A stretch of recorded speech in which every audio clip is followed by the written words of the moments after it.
Is this Guayli Plains? Cloud Retainer, why did you bring us here? Ganyu is of course familiar with the name Guizhong, but have you ever heard of her? Guizhong is another name of Hagentis, the god of dust. She was extroverted in nature and adored social gatherings and inventions alike. Long ago, this region was yet a prosperous assembly. Guizhong often invited her friends to visit her home, reserving for us seats around the largest stone table. Sea Gazer would always bring out his latest treasure and place it upon the table. He could be quite the braggart. Though usually a mild-mannered fellow, when it came to those collectibles he was so fond of, he always loved to show them off. Paimon remembers that name. So that's what Sea Gazer was like. He was an old friend and a former rival. One has many memories of him. Once he had brought out the treasure, it would predictably become the center of attention. Neither Guizhong nor one was content to let him just steal the spotlight. So we would then also present our proudest mechanical creations. As Adepti, we were each gifted in our own ways, and naturally proud of our accomplishments in our respective fields of expertise. As a result, one often quarreled with Sea Gazer.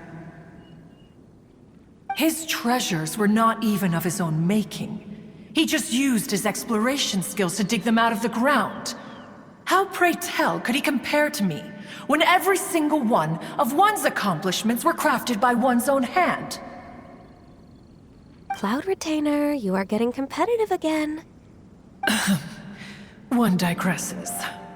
Regardless, every time an argument occurred, Guizhong would come over to watch us during our mutual lambastics. On some occasions, she would join in, and on others, she'd take one of us by the limb and start uttering the most ridiculous nonsense. What kind of nonsense? No kind of nonsense were we spared. Sometimes she would brazenly opine, why argue between yourselves when neither of you could ever hope to beat me? Other times, she would make unsolicited suggestions, such as, once you two are done arguing, let's go to the foot of the mountain and grill some meat. She always sought to make everyone happy, and one must say, she had quite the gift for it. No matter what nonsense she said, one never felt bothered or offended. It also helped that she never referred to one as that illuminated bird or ladybird. Come on, get over yourself! Anyway, just as our impassioned arguments would reach the apex of acrimony, Marchosius would bring his delectable dishes to the table. Who would dare snub the stove god and his wondrous creations? At the sight of him, we would all immediately drop the argument and prepare the table for a night of feasting and drinking. Back then, one was always bothered by how the cups Rex Lapis brought were always too square for one's taste. Can you see yourselves ever enjoying a drink from a square cup?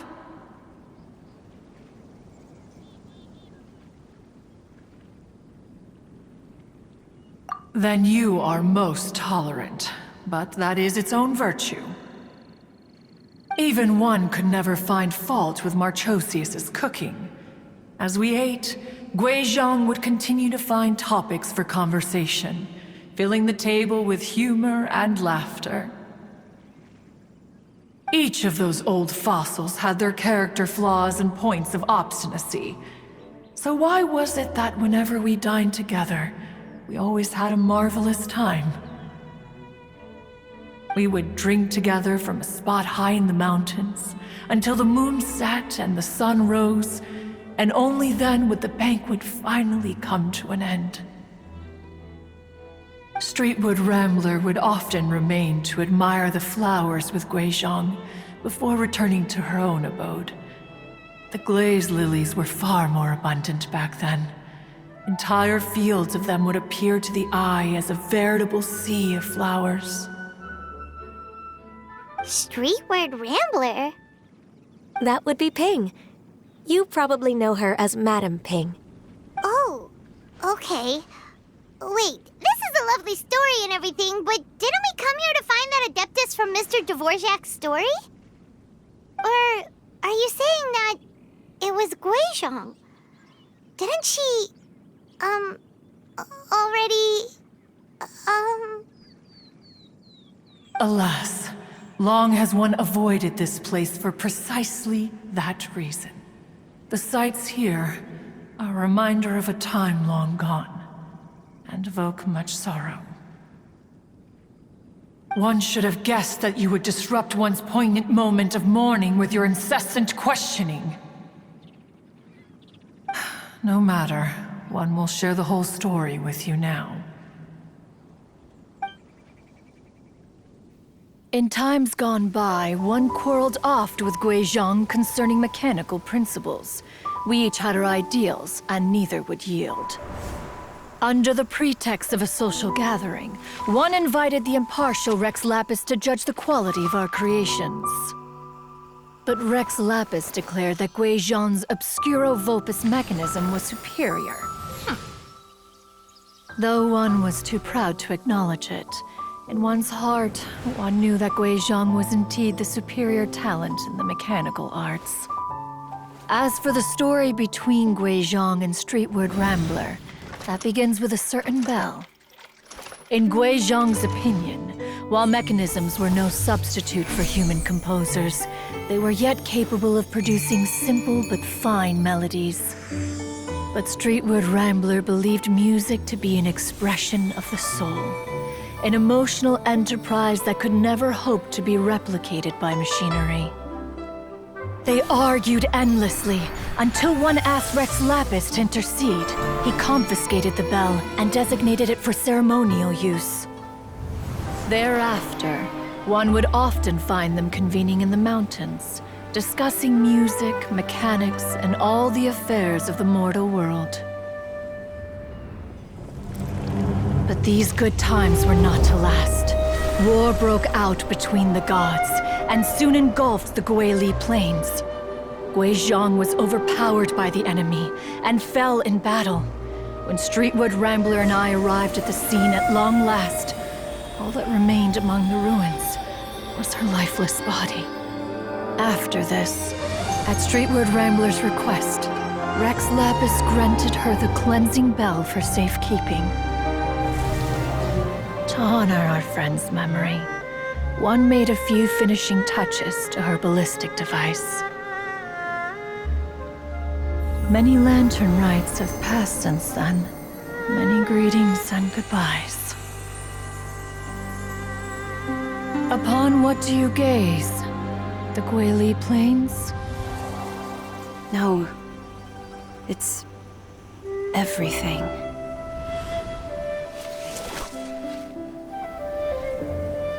We think of human life as like a lantern that's lit one minute and extinguished the next. But are we Adepti so different? Perhaps as dust settles after a storm, we too must one day return to the world below. One has always been austere and private by nature, and has never relished socializing. One's dealings with Guizhong were born out of discussions on the discipline of mechanics. What? You have loads of friends, and you seem pretty chatty. Just because one is not ignorant of social graces does not mean one is fond of them. One is perfectly capable of partaking in conversation despite being introverted. But in the end, one is nothing like Streetward Rambler. She is dauntless but thoughtful, not to mention eloquent and wise. Moreover, Her friendship with Guizhong was far greater than one's own. Back when they were rivals, they would often compete against one another in the realm of musical composition. That cleansing bell was one of Guizhong's proudest works, having the ability to both compose and perform. Wait, that's weird. Didn't Madame Ping say she pestered an old friend for that bell? And she also said something about being a vain beauty when she was young or something. Streetward Rambler, a vain beauty. My foot. That bell has a sad history. Clearly, she refrained from sharing with you the truth of its origins, since the right time had not yet come. As for her old friend, who else could it be? As soon as Streetward Rambler heard that a certain Zhang Li wished to borrow the bell, she realized that the man was none other than Rex Lapis, and that he had made an enormous decision. After all, we all have known each other for several millennia. Some things between us are implicitly understood. Whoa! So they were talking in secret code? Oh, Paimon did not see that one coming. Enough of your intrusions. Where was one up to? Ah, yes. One remembers now. The cleansing bell is powered by a mechanical art, and can be used to great effect as an accompanying instrument. After the passing of its creator, it was used on numerous occasions during rites of parting. But Streetward Rambler did not acquire it from Rex Lapis for the purpose of producing further funerary tunes. No. Each time she rang it, it was to play the tune that Guizhong composed on it. The two once clashed over their beliefs about the meaning of music. Who would have thought that with Guizhong's passing and Streetward Rambler's mourning, two tunes composed in discord would eventually become one harmonious composition?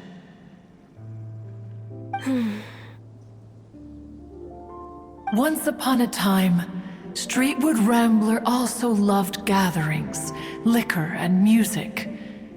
But after Guizhong passed, she preferred her own company. She could often be found sitting alone at a mountain summit, contemplating and reminiscing with her zither. The music would go from mournful to soothing to impassioned. Many years passed before she finally composed a melody to our satisfaction. In celebration, she played the tune to the clouds. Regrettably, one has only ever heard her play that tune once. Which brings one back to the matter you've been investigating. Perhaps it was during that performance that the ancestor of your Fontaine friend fell into the water and was saved by Streetward Rambler. But if she was so happy with the melody, why would she only play it once? One was also greatly perplexed by this. After suppressing one's curiosity for a long while, one finally approached her and asked why she would retire the tune after having spent so long on it. In response, she said, "Though the strings that played that melody survive, the one who inspired it is gone. Tell me, Cloud Retainer, when the one attuned to my soul is no longer here, who else could hope to understand this tune?" Aw, poor Madame Ping. I just remember being taken care of by you when I was young. Once the Archon War came to an end, I stayed behind in Liyue Harbor to honor my contract. Although I met Guizhong a few times, I never knew anything of this particular story. Guizhong was quite the visionary, but tragically passed before her time. Her manuscripts still lie unfinished in the realm of clouds. Blank pages give one cause for contemplation on what might have been. Had you not decided to search for that mystery Adeptus, perhaps these stories, too, would have been lost to the sands of time. As of now, you know the truth. That the Adeptus who rescued the drowning man was none other than Streetward Rambler. Do you intend to discuss this with her?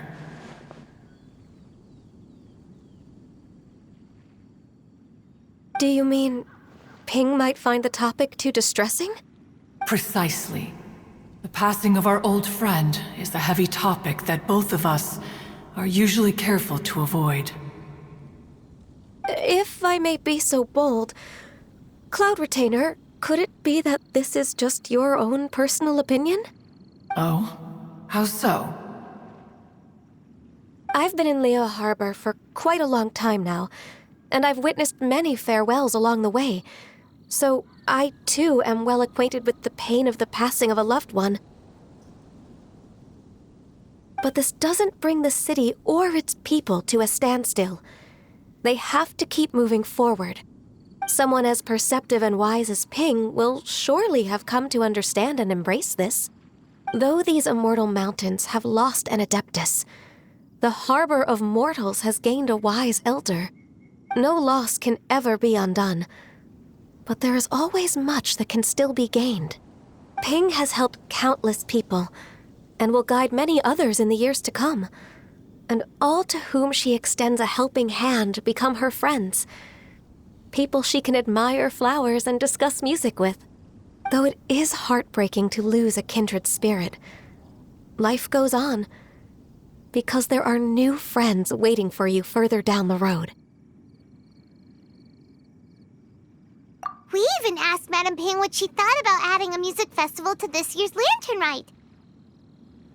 Oh, when we get back, why don't we just ask her if she'd like to perform? Maybe we can even get her up on stage. You youngsters and your imaginations. Why don't you come with us? It's been a long time since you last spoke with Ping, and Liyue Harbor is always decorated so beautifully during the festival period. Is not every Lantern Rite the same in this regard? Were there ever anything new to discuss? One in Ping could meet any day of the year. I disagree. Each new day and each new year is different from those that have come before. How long will you simply let them pass you by?